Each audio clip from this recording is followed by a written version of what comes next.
petit archipel qui se trouve entre l'Afrique de l'Est et Madagascar à l'entrée nord du canal de Mozambique. Ça, c'est le cours de géographie CP2, ça. En fait, si vous regardez sur une carte à l'endroit où je vous ai indiqué là, vous ne verrez que l'océan. Mais si vous zoomez 10, 75 fois, vous verrez apparaître des petits points. Attention, ce ne sont pas des taches, ça n'est pas un défaut d'impression. C'est chinois, les Comores. Ce sont des îles tellement petites, on n'a pas d'aéroport. L'avion il passe au-dessus, on saute en parachute.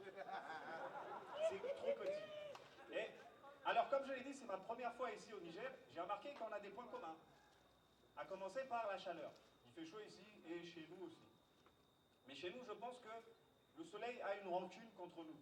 Parce que Comores, ça vient de l'arabe Juzul Kamar, qui signifie les îles de la lune. Et je pense que quand le soleil a entendu ça, il s'est énervé. Il s'est dit, mais c'est comment? Moi, je passe toute la journée, je vous éclaire, je n'ai jamais été en retard depuis 6 h du matin jusqu'à 18 h. Et vous rendez hommage à l'autre là? Vous allez voir. Donc vraiment, il nous punit, vraiment, vraiment, vraiment. Et le deuxième point commun, vous savez quoi? Moi, j'ai quitté mon pays hier, je suis arrivé aujourd'hui. Le vol est très, très long. Je suis arrivé aujourd'hui. Et quand je suis arrivé à l'aéroport de Niamey, coupure de courant. Quand j'ai vu ça, j'ai dit, tiens, je suis revenu au commun ou quoi? Parce que chez moi aussi, c'est pareil. Chez moi aussi, on a des coupures de courant. Et moi, j'adore ça. Vous aimez les coupures de courant ou pas? Qui a dit non, attendez, mais c'est bien les coupures de courant. Moi, je suis tellement habitué aux coupures de courant que maintenant, je peux voir un cafard dans le noir total à 20 mètres. J'aperçois ça tranquillement. C'est trop bien les coupures de courant. Par contre, bon, il y a un truc que personne d'autre ne fait, que personne d'autre n'a, c'est par rapport à nos élections présidentielles. Parce que comme je l'ai dit, les Comores, ce sont des îles. Donc nous, pour les élections présidentielles, on change d'île. C'est-à-dire que si le président actuel est originaire de l'île de Ngazidja, le suivant c'est originaire de l'île de Nzouani, Mwali, etc. Et donc, ce système, on a appelé ça la tournante. Ouais, ah, j'ai entendu des rires. Ça veut dire que tu connais le vrai sens de tu connais la vraie définition de tournante. Hein. Je pense que celui... Ah, j'entends beaucoup de rires. Hein. Je ne sais pas si c'est une bonne chose que vous connaissiez la vraie définition quand même.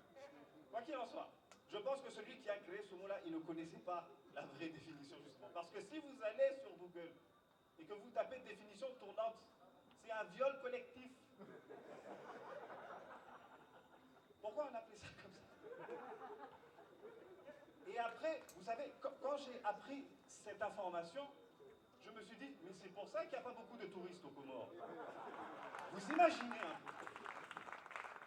Vous imaginez les touristes qui viennent chez nous, nous on va les accueillir, on leur dit bonjour, bienvenue aux Comores, nous sommes un pays musulman, nous pratiquons la tournante. Wow, wow, wow. Vous faites quoi? La tournante, attendez, c'est un truc légal? Bien sûr que c'est légal. On pratique ça sur toutes les îles. Et d'ailleurs, je vais vous expliquer comment on fait. En fait, on fait par île. Tout le monde participe, les hommes, les femmes, les grands, les vieux, les petits, tout le monde. Moi, la dernière fois, j'ai fait la tournante avec ma mère, elle était ravie. Vraiment. Et c'est pas fini. Celui qui va faire la meilleure tournante, c'est lui qu'on va élire président. Donc j'imagine qu'eux, après, ils se disent, chérie, on s'en va aux Seychelles ou à Madagascar ou je sais pas où, mais on quitte ici. Donc vraiment, moi j'espère sincèrement qu'ils vont finir par changer ce nom, parce que vraiment, je trouve ça un peu humiliant quand même. Tournante, c'est chaud. Bon alors, moi en fait, on m'avait dit, quand je suis venu en fait, on m'a dit de faire 5 minutes. Mais je leur ai dit, je ne peux pas faire 5 minutes. Parce que, je pense que ça ne se voit pas encore, mais j'ai un handicap. Et ce handicap, c'est que je bégaye. Est-ce que vous l'avez ressenti ou pas? Non, pas du tout? Bon, ok, ça veut dire que j'ai travaillé. Est-ce que par hasard, il y a des gens qui bégayent aussi là? Pour de vrai? Levez les mains, je veux voir un peu mes frères et sœurs bégayeurs comme moi là. Et je vois aucun bégayeur avec moi. Ah oui. Ah, je te comprends. Franchement, c'est très dur au moment où tu es bégayeur. Parce qu'au moment où tu es bégayeur, il y a des choses que tu ne peux pas faire. Par exemple, tu me diras si c'est vrai, est-ce que tu as une copine? Oui, il en a. Il en a. Je ne sais pas pourquoi, mais je te prends pas. Vu comment il est silencieux là, j'ai l'impression que j'ai touché une corde sensible. Non. Bref. Surtout quand tu veux être, tu sais, quand tu veux être romantique au téléphone, c'est pas possible. Parce que obligé à un moment, tu vas commencer à te bégayer. Ça va abîmer toute la machine. Tu es là, chérie, tu sais, je vais te caresser, je vais te faire des choses. Et ensuite, je vais te caresser. Là, ça tue tout. On est d'accord. Ça tue toute la machine. C'est dur au moment où on bégaye. C'est vraiment, vraiment, vraiment dur. Vous savez, moi, l'une des choses qui me fait le plus peur au monde, c'est d'avoir un accident. Parce que je me dis, j'aurais même pas le temps de dire au médecin où est-ce que j'ai mal, je vais mourir. Le médecin, il va me demander, vous avez mal où? Moi, je suis là, ah, j'ai mal. Ah.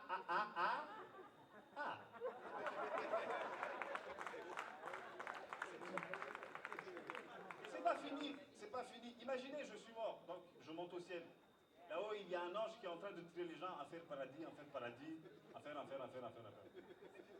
Moi, j'arrive, il me dit, tu es mort comment, toi? Je lui fais, ah, moi, directement, il va me dire, enfer. Je veux rien savoir, enfer. Parce que je pense que c'est pris comme un suicide. Parce que j'ai pas réussi à m'expliquer avant. Mais je crois aussi, l'avantage, si jamais je meurs, c'est que je pourrais rencontrer l'ange qui m'a créé. Pour lui dire en face que il aurait pu faire un effort quand même. Non mais sérieux, il aurait pu faire un effort. Moi je pense que le jour où il m'a créé, il était fatigué. Il a passé une dure journée et puis voilà, on lui a dit non, tu dois encore créer un humain. Et moi je sais comment est-ce qu'il m'a créé. En fait je pense, il y avait des cases. Et lui il avait des options à mettre dans les cases. C'est tout. Et le mec, il s'est lâché. C'est-à-dire il a fait bon ok, alors, il sera beau, mais il sera réservé quand même. Ensuite, ça sera un beau parleur, mais il va bégayer. J'adore ce mélange-là. Et je suis sûr qu'à la fin, il restait une case, mais il lui restait deux options. Et là, il s'est dit, alors, est-ce que je lui donne le sens de l'humour ou un gros pénis? Mais t'es pas obligé de rire à celle-là, quand même. Ayez un peu pitié de moi. Merci de m'avoir écouté, je m'appelle Fouad Salim.